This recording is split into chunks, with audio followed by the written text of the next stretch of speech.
Obviously, it's the Odyssey, so obviously I'm going to have a lot more to say. I'm going to try to keep my thoughts concise, though, as much as possible. But as I said, everything I hoped for and more. I really like Greek mythology ever since I learned about it, years ago in like in middle school, starting out, and really just like took interest in a lot of the things there. I've read Iliad, I've read the Odyssey, so I know the story.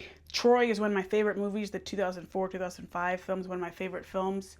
I've seen that one countless of times. I know Christopher Nolan was briefly attached to maybe direct that film, but when this film was announced as the Odyssey, I was so excited to see it, especially in Christopher Nolan's hands, like knowing the potential he could bring to the story. And like he said many times, like a film like the Odyssey is the one to do it on this massive scale of it being IMAX cameras completely the whole way through for the first time. And like I said in my 1 minute movie review, I knew that I've seen some of the press and knowing about that, but it really kind of like, I mean, for all of us, it'll be like our first time seeing a film completely on IMAX camera. But I really was like in the film early on, like, wait, the screen's not expanding, or it's just taking up the entire screen. Like it's not how normal IMAX films you see. You can see it expand when it's time for IMAX, and then it'll go back down. They make it very smooth and very like you barely notice sometimes if you're not really paying attention for that. But I really was just like, wait, the screen is it's this big and it's not moving. I just was literally just in awe. I almost felt like crying a little bit, like tearing up. I was just like so stunned at that. So many things with the story. Obviously, I know the story, but I was interested to see like how Christopher was able to interpret it. Obviously, it's a non-linear tale. There's so many things going on. I feel like from the performances, the way it was shot, Hoyt Van Hoytema was the DP here, the costume design, Agamemnon's costume. So many of the costumes were excellent, but Agamemnon's costume, we see some of it in the trailer and the poster and things like that, but that costume is just every time he was on screen. Betty Safdie plays Agamemnon, and he only has like one or two lines, like very kind of maybe three, not that many lines, but because he's kind of just like this quiet person behind the helmet. That costume was remarkable. Production design, so many things. The story, like obviously like Homer story, but like Christopher Nolan adaptation for 2026. I just am stunned. I'm seeing it again tomorrow. Funnily enough, two people were in our seats tonight, and we were like, "Oh, we have these seats." They're like, "Oh, we have these seats." And I saw they had their tickets up, and I said, "Oh, your ticket says for tomorrow at the same time." It's like, yikes. And the movie was starting maybe like 10 minutes, so I'm not sure what happened to them. I have no idea. I am going back tomorrow, and so if I stay in there tomorrow, we'll see what happens. But I was kind of like, yikes. I hope they figured out.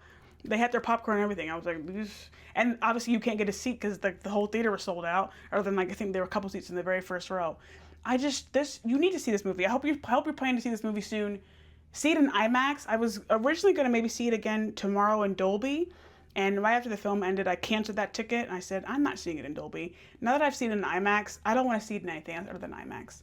I want to see it in IMAX only because it's just that remarkable. And that I was just so fascinated at how massive it was and how it stayed massive the entire time.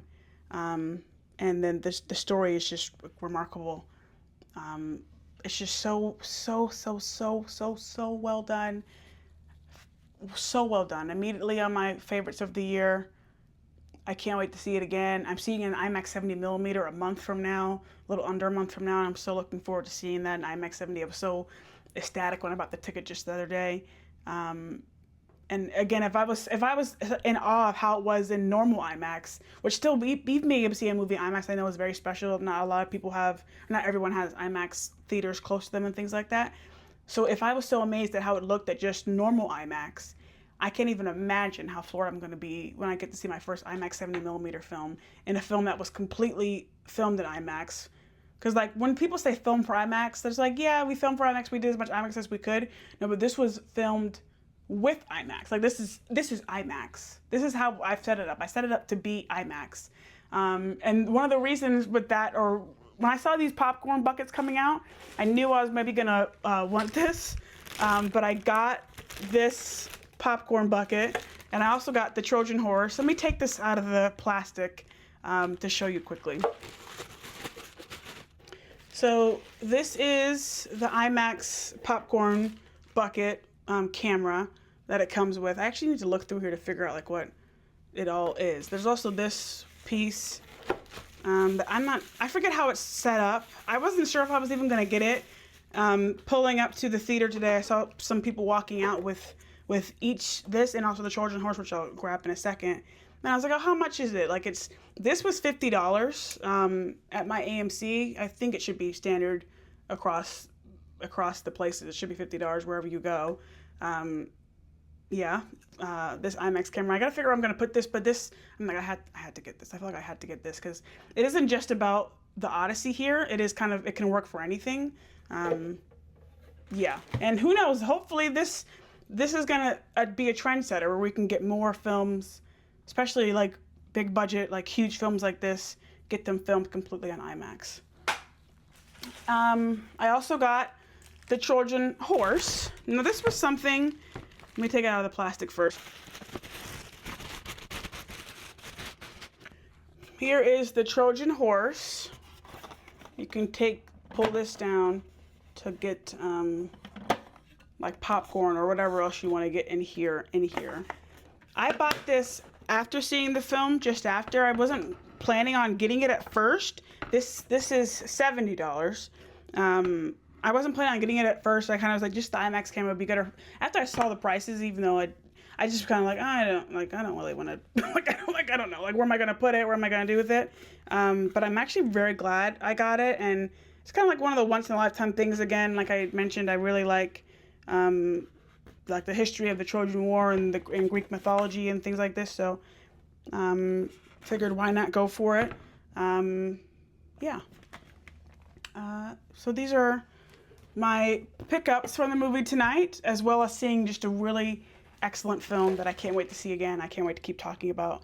As you guys see the film, let me know your thoughts. Yeah, the Odyssey. I probably will have a lot more to say as time continues to go on, but just kind of still processing everything. I think that was just like a remarkable movie-going experience. These are the type of movies I feel like where people will walk away from movies like this. Maybe they don't go to movies that often or who knows what, but these are the type of movies that I feel like people will leave the theater and say, this is why I came out tonight to see something like this. Obviously, I think there's a lot of great benefit in seeing some of those small indies as well, and I really love seeing those as well, but this is the type of movie I know where people are going to literally be so just like awestruck at what has been able to be created and coming in this communal experience together and seeing all these things happen. It's just there's nothing like it. So thank you, Christopher Nolan. Thank you, Emma Thomas, Sir and Dame. Thank you, everyone involved with this film. Just hand claps for me. Tens. Exceptional.